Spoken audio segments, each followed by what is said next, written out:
Hello, nice to see you on my channel, Hearts and Shadows. Enjoy watching. My name is Frank. I lived with my wife, Amber, and her 3 sisters. That's 4 grown women under one roof. And for a while, I didn't complain as I handled every single financial responsibility without asking much in return. But as things got tight, I had to speak up. I told them to cut back on expenses if they expected me to continue covering the mortgage alone. I thought we could talk it through like adults. But instead, when I came back home that evening, the locks had been changed and all my things were packed up and left outside. That one moment changed everything. What happened after that was something they never saw coming. When I think back to how things started between Amber and me, I can't help but smile. We met in the most ordinary way. From that point on, we just clicked. Amber and I dated for almost 2 years before I proposed. In that time, we became each other's best friends. There was nothing forced between us. When I finally proposed, there was no doubt in her eyes. She hugged me so tightly. The wedding wasn't some grand affair. We didn't have the budget for all that, and honestly, we didn't care. It was small in a quiet outdoor space that Amber loved. She kept telling people, "This is the beginning of everything I've ever wanted." But I also knew reality would hit fast. Before the wedding, I was living in a cramped 1-bedroom apartment. It wasn't exactly ideal for starting a family. There wasn't even space for home essentials. Amber never complained, but I knew she had dreams of raising our future kids in a home that felt warm, stable, and open. That stuck with me. So, I started planning. Long before we even set the wedding date, I began putting money aside quietly. I did it with one goal, a proper family home. I didn't tell Amber right away because I wanted it to be a surprise. But eventually, I found a house in a good neighborhood she'd mentioned. A few years into our marriage, Amber and I had had our share of ups and downs, like any couple, but we were doing okay. One evening, everything changed with a single phone call. Amber's parents had been in a car accident. They didn't make it. I still remember the sound she made when I told her. I held her for hours that night as she shook in my arms. And for the weeks that followed, I watched her fall apart in ways I never thought possible. She barely spoke. She barely ate. Just moved through the house like a shadow. That loss hit her like a train. She was her parents' firstborn with 3 younger sisters. After the funeral, it became clear they didn't really have anyone stable to go to. There were relatives in another state, but none they felt safe or close to. And I could see it in Amber's eyes. She wasn't going to let them scatter like that. She wanted them with us. She wanted to be their anchor now. Their big sister, their guardian, their everything. So we opened our home. No one forced it on me. I agreed without hesitation. I told her, if this is what you need, then we'll figure it out since it's temporary. I knew it wouldn't be easy, but I believed in standing by your partner when the storms hit. That's what marriage meant to me. So her sisters moved in, and our quiet 2-person household became something bigger. I was working longer hours by then. Bills were higher, food disappeared faster, and the laundry tripled. But I didn't complain. Back then, both of us were working. Amber had a decent job at a local office. For the first 3 years, we made it work.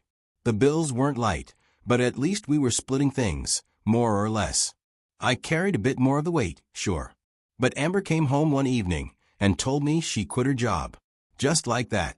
When I asked her why, she said her job was underpaying her and that she couldn't take working under a jealous, insecure female boss anymore. Now look, I know the workplace can be hard. I know toxic bosses exist. I've had my fair share of them. But something about the way she framed it didn't sit right with me. There was no plan, no job search lined up, no savings talk, nothing. She just wanted out. I didn't argue. Maybe I should have. But I didn't want to be the guy forcing his wife to stay in a job she hated. So I said, all right, if that's your choice, I'll manage. But man, I didn't realize how deep that decision would cut. Because here's the thing. Her sisters, the ones living under our roof, still weren't doing anything either. Not a single one of them had a job. They woke up late, watched TV, scrolled through their phones, ordered takeout, and somehow found money for clothes and hair appointments. Meanwhile, I was dragging myself through long work days just to keep everything from falling apart. I was paying all the utilities, handling every damn expense, and coming home to a living room full of able-bodied adults who didn't think they owed me or the household anything. And it wasn't like they offered. Not once did one of them come up to me and say, "Hey Frank, we know you're carrying this on your back. Let us help out. Let me look for a job. Let me at least handle the groceries this week." Nothing. They just existed in that house like it was their right.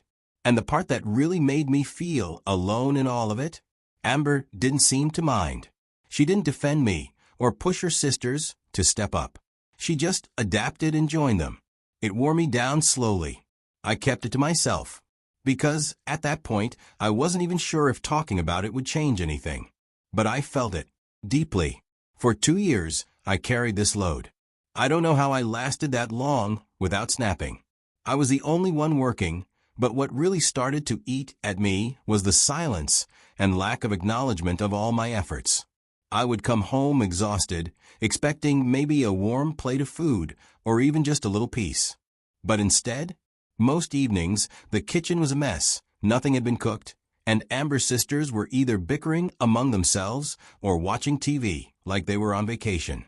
And Amber never tried to stop the chaos. She'd just disappear into the bedroom while I sat there, trying to figure out what exactly I was working so hard for. When the credit cards maxed out, I dipped into my savings. When the savings dried up, I just kept pushing, hoping the next paycheck would buy me some breathing room. But there was no relief. The longer I kept quiet, the more they believed it was normal. After a while, it started getting to me, not just in the wallet, but in my chest. It was a quiet frustration that built up day after day. I'd lie awake at night, wondering how much longer I could carry this house on my back. It got to the point where I couldn't breathe under the pressure anymore. One morning, after rehearsing what I was going to say a few times in my head, just to make sure it came out calm and respectful, I called a meeting. I love my wife, Amber. I married her knowing she came from a close-knit family, and I had no problem with her sisters staying with us temporarily. But it has been years since their parents' deaths. They didn't leave or contribute to anything. So that morning, as they all sat there in the living room, I finally spoke my mind. I told them, plain and direct, this can't continue. We need to cut back or I'll stop paying for everything. I was trying to spark a conversation about taking responsibility and pulling together, not tearing anyone down. But the moment the words left my mouth, I could see the energy in the room shift. My wife was annoyed with my statement. Her sisters looked at each other, wide-eyed, and then the emotional backlash came flooding in. I was called controlling, embarrassing, and cold. One of them even asked me if I expected them to start scrubbing floors for rent. Amber jumped in too, acting like I'd humiliated her in front of her family, as if asking grown adults to contribute financially to a home they live in was some kind of betrayal. She said I had shamed her sisters, made them feel unwanted, like they were burdens. The irony was painful. They didn't feel like burdens when they were draining me dry, but now that I'd asked for accountability, suddenly I was the villain. At first, I tried to explain that it wasn't about kicking anyone out. It was about survival, about partnership, about fairness. But they didn't want to hear it. Every word I said was twisted into another accusation. It was like arguing with a wall that kept throwing bricks back at me. Eventually, I stopped. I stood up, walked to the bedroom, gathered my things quietly, and left for work. I thought a day apart would help cool things down, and they'd think it through, realize I wasn't the enemy.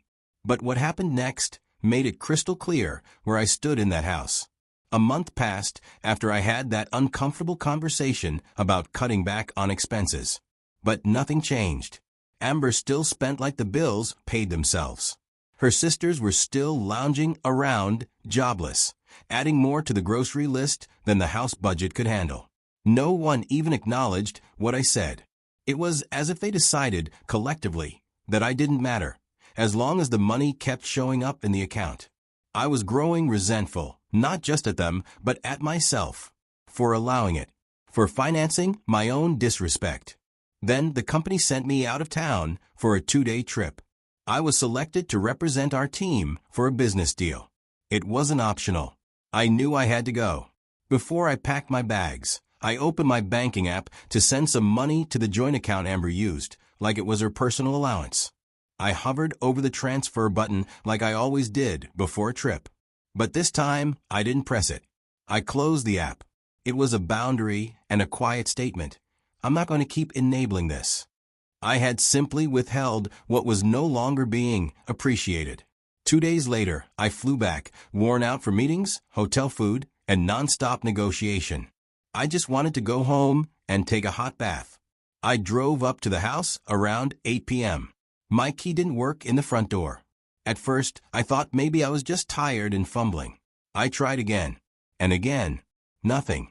I walked to the side door, same thing. Then I looked up and noticed lights on in the living room. Someone was definitely home. I knocked. No response. I knocked louder, nothing. Then I called Amber's phone. No answer. I called again. And again. 10 times. I remember the exact number because I could feel my patience draining with each unanswered ring. On the 10th try, she finally picked up. I asked her to open the door. She said, without any shame, "We changed the locks. Your things are outside. You should reflect on your actions." I stood there with my bag still in hand. I looked around, and sure enough, there were my things, a couple of suitcases, a box with some of my shoes, my shaving kit, just thrown on top. I didn't know how to feel. I just stood there, stunned. That was the night something in me shifted. I pulled out my phone immediately and tried calling Amber again. Straight to voicemail. I tried her sisters, every single one of them. Blocked. All of them had shut me out. I didn't want to make a scene, so I sat in my car and just stared at the steering wheel for a long time. Eventually, I called my lawyer. I wasn't even sure what to say at first. I told him everything. He told me to find a hotel for the night and keep my cool. So I did. I checked into a modest place in town. Didn't even bother unpacking. I didn't sleep that night. I just lay on that stiff hotel mattress, staring at the ceiling, thinking about the last 10 years of my life. By sunrise, I stopped feeling sorry for myself. I stopped waiting for an apology. I realized that if they could exile me from my own home so easily, they didn't respect me. Not as a husband. Not as a provider. Not as a human being. And that was when I decided, no more being taken for granted. I got on my phone and started making changes. First, I logged into my bank accounts and changed all the login credentials. Every single one. Then I canceled every shared credit card. I wasn't about to keep financing their comfortable little setup. Anything tied to Amber financially, I cut it off. Later that morning, I met with my lawyer in person. He brought in 2 more people, one focused on divorce, and the other a real estate attorney. It felt serious now, but I needed that.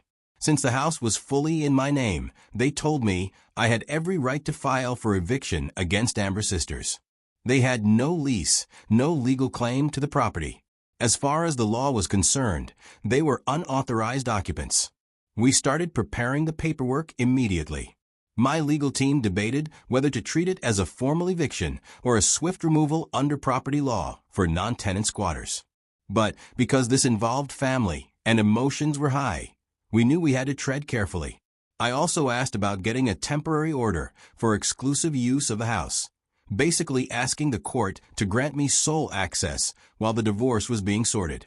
But the judge denied that, said that unless there was evidence of danger or abuse, Amber had just as much right to remain in the house during the proceedings. That one stung. I just wanted my space back. But the law didn't work that way. So now, I had to play the long game. The locks may have been changed, but my mindset was now locked in too.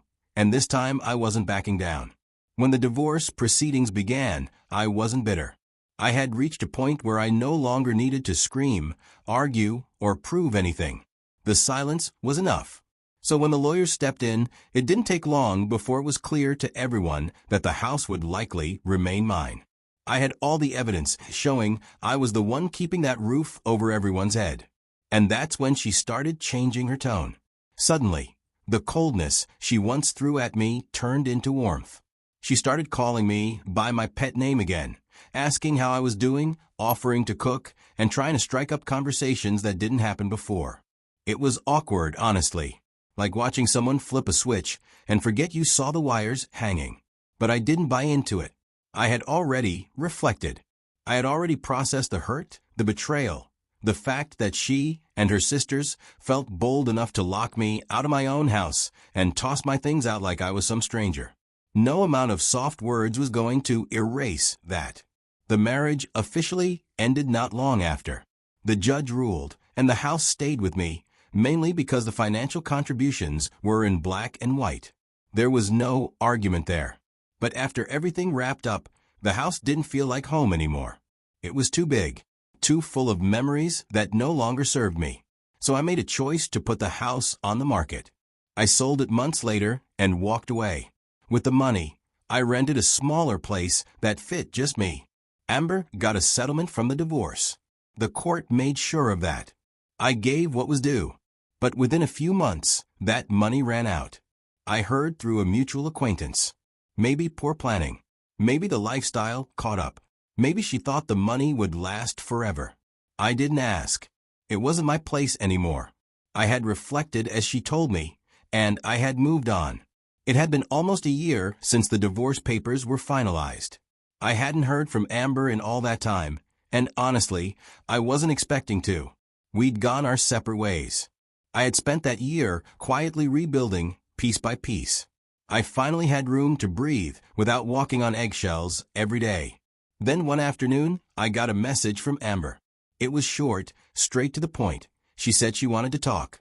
A part of me hesitated, not out of anger, but because I wasn't sure what there was left to say. But curiosity won, and I called her back. She didn't beat around the bush. She said she had gotten a job after everything fell apart, but that it barely covered her rent and food. She wasn't calling to ask for money, not directly, at least, but you could hear the weight in her voice. She finally felt what I had carried for years. I just said, "Now you understand."